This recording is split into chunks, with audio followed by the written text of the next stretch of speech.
Здравствуйте, друзья! Сегодня расскажу вам о детках на материнских растениях. У меня их не так много, этих деток. Сейчас все поставила орхидейки, которые относятся к этой категории. Расскажу, конечно, остальные все покажу, но основная орхидея это вот это. Это биглипчик. Вот этот биглипчик – это материнское растение. Мы с вами в прошлом году заметили, что на нем набухла почка, и она превратилась в детку. Мы растили эту детку, и потом она выпустила и цветонос, и отпустила огромные корни, и превратилась в самостоятельное растение. Поэтому мы ее срезали и посадили. Вот эта детка. Она была с маленьким цветоносиком, но этот цветоносик, при том, что мы ее пересадили, развиваться не стал. Я его обрезала, и детка практически все лето она молчала. Она ничего не делала, только кое-где выпускала корешочки. Корешочки были, листиков не было. Стоит она вот в таком стеклянном кашпо с двумя вот дырочками. Вот они, две дырочки. Вот здесь даже водичка немножечко налита. Вот ее первые корешки. Вот она выпускает следующие корни. Здесь она тянет воздушные корни. И только осенью, вот он пошел новый листик. А мама, когда мы отсадили эту детку, подумала, и следующую почку опять превратила в детку. То есть она такая: мама. Любит она это дело. И посмотрите, какая вторая детка замечательная выросла. Также у нее огромные хорошие корни растут. Опять она выпустила цветоносик на этой детке. И выпустила она детку в тот момент, это было летом, это был конец, где-то середина-конец августа, когда у нас стояли очень-очень теплые дни. Она опять пробудила почку и выпустила детку. И вот когда вы не срезаете цветоносы, мы то ли хотим получить детку, то ли мы хотим вот так, чтобы на цветоносе продолжила цветонос именно, для того, чтобы были цветочки. Здесь очень важно, ну, во-первых, что мы хотим, а во-вторых, какая у нас на данный момент температура в квартире. Если у нас прохладно, у нас из этих почек пойдут цветоносы. А если у нас тепло, больше 25-6 градусов, 25-26, очень вероятно, что пойдут детки. И детки на материнских растениях, конечно, чудесно развиваются. Это значительно лучше, чем просто наращивать на цветоносе, потому что здесь детки упругие, живые, и ему очень легко получать от материнского растения все питательные вещества и влагу, поэтому растут они замечательно.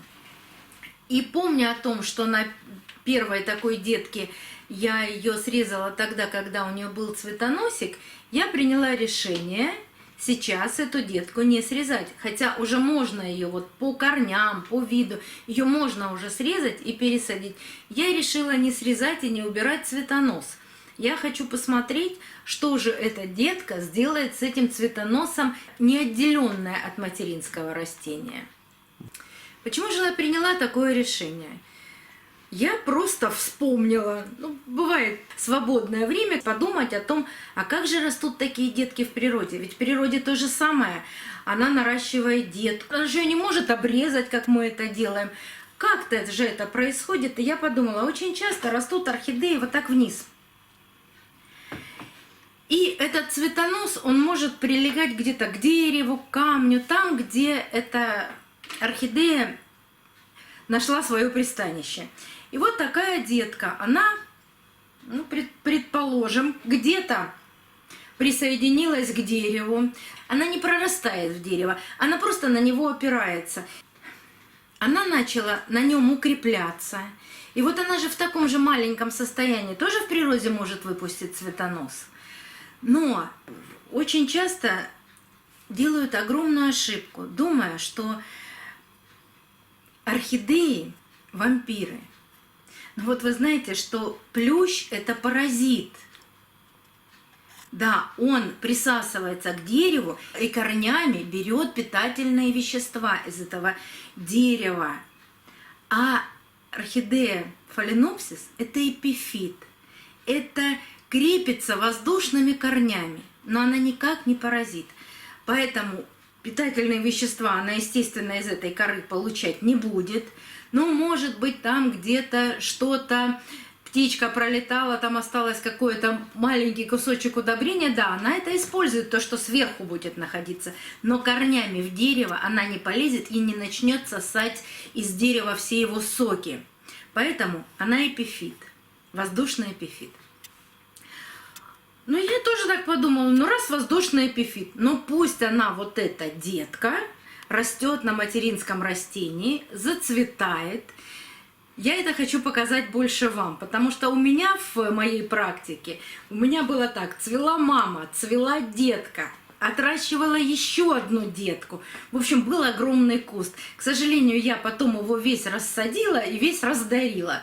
Поэтому показывать, конечно, нечего. Это было очень-очень давно. Поэтому я хочу оставить эту детку и посмотрим, что у нас получится. Получится у нас, например, цветение этой детки прямо на цветоносе. А в это время мама решила нарастить какое-то огромное количество корней. Она, кстати, так не дала за этот год ни одного листа. Она всю себя отдает детям. И вот только сейчас, когда я начала поливать ее с удобрением сначала азотным, а теперь с монофосфатным, или монокалий-фосфат, он так и так называется, она решила растить большое количество корней. Так что вот такая у нас есть отличная мама, которая любит растить деток. Кстати, когда срежем эту детку, посмотрим, сможет ли она еще одну детку нам нарастить. Еще у нас есть орхидейка, которую мы давно с вами пересаживали. Она у меня была реанимашкой. Кстати, я вам буду оставлять ссылочки в правом верхнем углу экрана, подсказочки. Это, если я начинаю рассказ об этой орхидее, значит, там будет подсказка на видео, в котором я уже показывала эту орхидейку. Это мукола. Она у меня была с потерянной срединкой, у нее не было точки роста. И она в один прекрасный момент рядом с точкой роста, ну почти с точкой роста, дала вот такую детку. Вот она. Мы не стали ее удалять, отрезать от мамы. Мы посадили ее вместе с мамой. От мамы осталось 2 листика. Один листик был здесь, он уже засох. Она у нас прекрасно с вами цвела. Тоже растет в таком же горшочке. Корешочки есть везде. Вот они видны, растущие, корни зелененькие. Вот корешочки. Она выпустила всего за год 1 листик, но тут же опять решила выпускать цветоносик. И опять решила цвести. Вот такая у нас детка, опять же, еще вместе с материнским растением. Вот второй цветонос на ней. И такое бывает. Да, я сейчас уже, вот это, я все сейчас удобряю с монокалием фосфатом. Монокалий фосфат. Вот еще у нас бывает очень часто на канале детка. Это Golden Beauty у нас орхидейка, которая у нас болела, потеряла точку роста, была заражена фузариозом. Я ее лечила. После этого она нам дала вот такую шикарную прикорневую детку. Вот она растет до сих пор, просто великолепная детка. Вот. Я ее не отсаживаю, не убираю, у нее много корней. Вот это корни, это вот от детки идут. Сейчас еще подниму, покажу вам, какие корни. И она опять решила растить маленькую прикорневую детку. То есть прямо с другой стороны, из цветовой почки, она решила вырастить еще одну большую детку. Так что пока я этих деточек не буду убирать от мамы, пусть растут вместе. Вы знаете, потом очень просто легко убрать маму и оставить 2, например, посадить в большой горшок и оставить 2 шикарных куста. Ну, посмотрим, как они будут расти, что будет дальше, и решим, что делать. А сейчас я вам просто хочу корешочки показать. Зеленый налет есть, конечно, куда от него деваться. Вот такие зеленые корни, вот такие сухие, вернее, не зеленые они. Вот такие сухие корни я поливаю. Кстати, у меня скоро очень день полива. Вот все раскупленное. Вот они. Это я вам за компанию показываю, какие корешочки. И еще одна у нас орхидейка, которая часто бывает на канале. Мы всего ее пересаживали 2 месяца назад. Это Эсме. У нее 2 прекрасных детки. Она растит и листики от деток, и корешки. И вот так себя корни чувствуют после пересадки. Чуть больше месяца прошло, наверное, после пересадки. Вот эту орхидейку я еще пару-тройку дней поливать не буду. Видите, светло-зеленые, там они уже серебристые-серебристые. Прямо такие сухие, видно, что сухие.